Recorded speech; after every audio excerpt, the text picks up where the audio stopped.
تو جھوٹوں کے ماحول میں سچ بولنا جہاد ہے۔ آپ تو ایسی جہاد میں ہو، اور ایک لحاظ سے آپ کا جہاد فوج کے جہاد سے بھی زیادہ ہے۔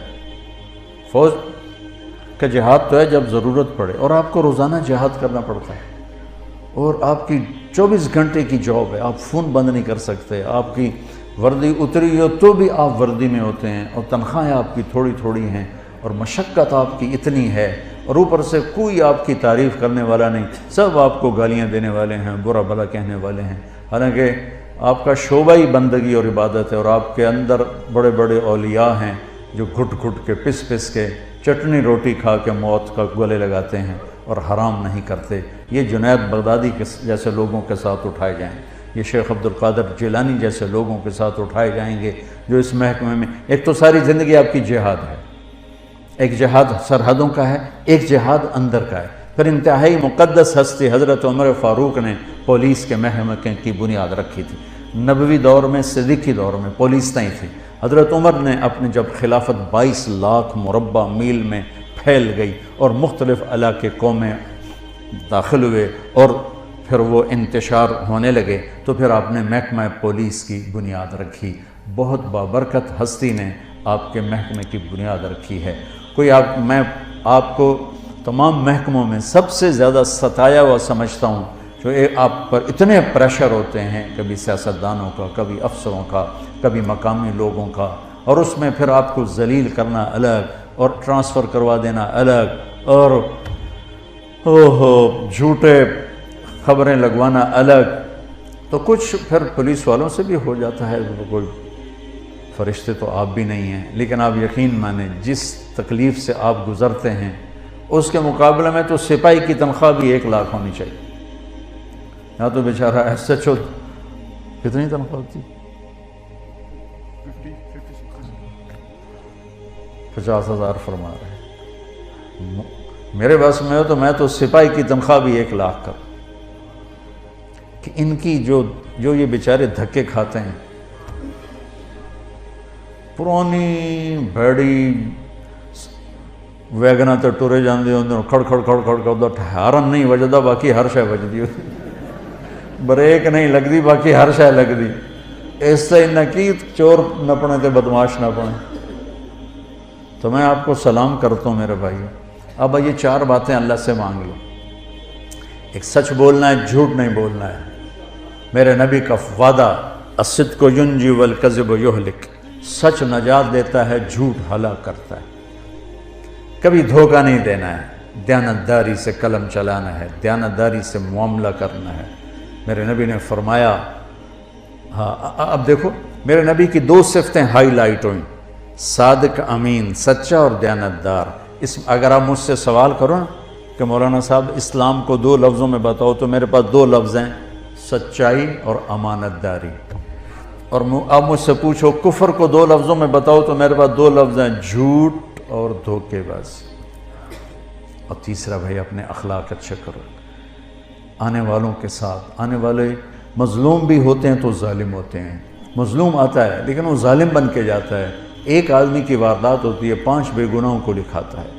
تو ہمارا تو مظلوم بھی ظالم ہے۔ آپ کی ڈیوٹی بہت سخت ہے، خوب اللہ کا روزانہ تھانہ ڈیوٹی پر جانے سے پہلے 2 نفل پڑھ کے گئے کرو کہ یا اللہ میرے ذریعے سے کسی پہ ظلم نہ ہو، زیادتی نہ ہو۔ تو دیانتداری اور سچائی یہ آپ کو 4 چاند لگا دے گی، اور اچھے اخلاق۔ آپ کا مسکرا کے ملنا بھی صدقہ ہے۔ میرے نبی نے فرمایا، ابتساموں کا فی وجہ اخیک کا صدقہ، تو اپنے مسلمان بھائی کو مسکرا کے مل، یہ بھی تیرے لیے صدقہ ہے۔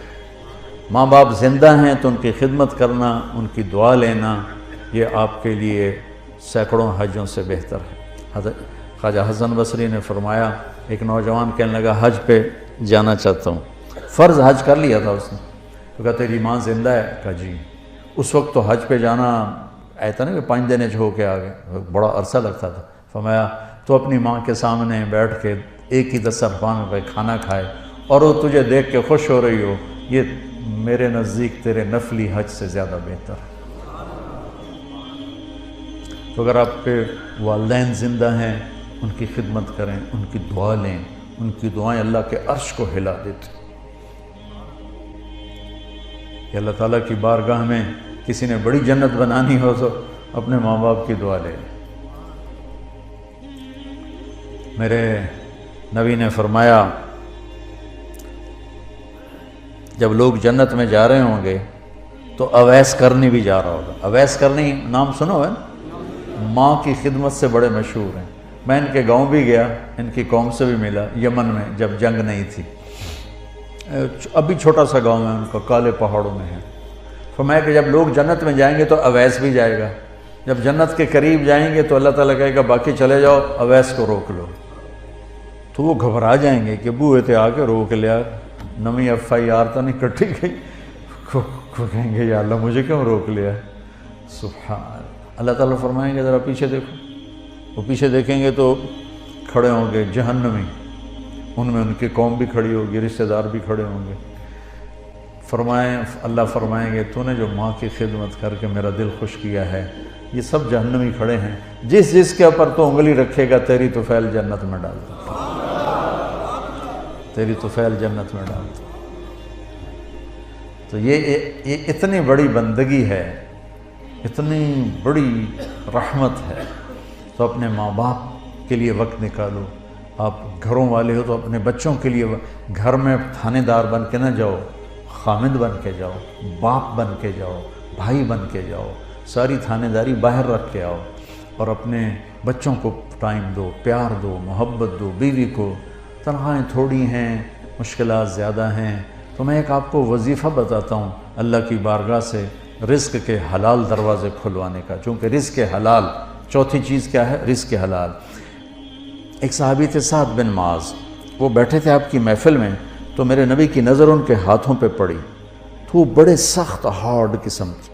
تو آپ نے کہا سعد اے کی, کہ یا رسول اللہ اپنے بچوں کے لیے روٹی کماتا ہوں اور خود اپنے ہاتھ سے کام کرتا ہوں, تو میرے ہاتھ یہ ہیوی ہارڈ ہو گئے, تو مجھے دیکھو.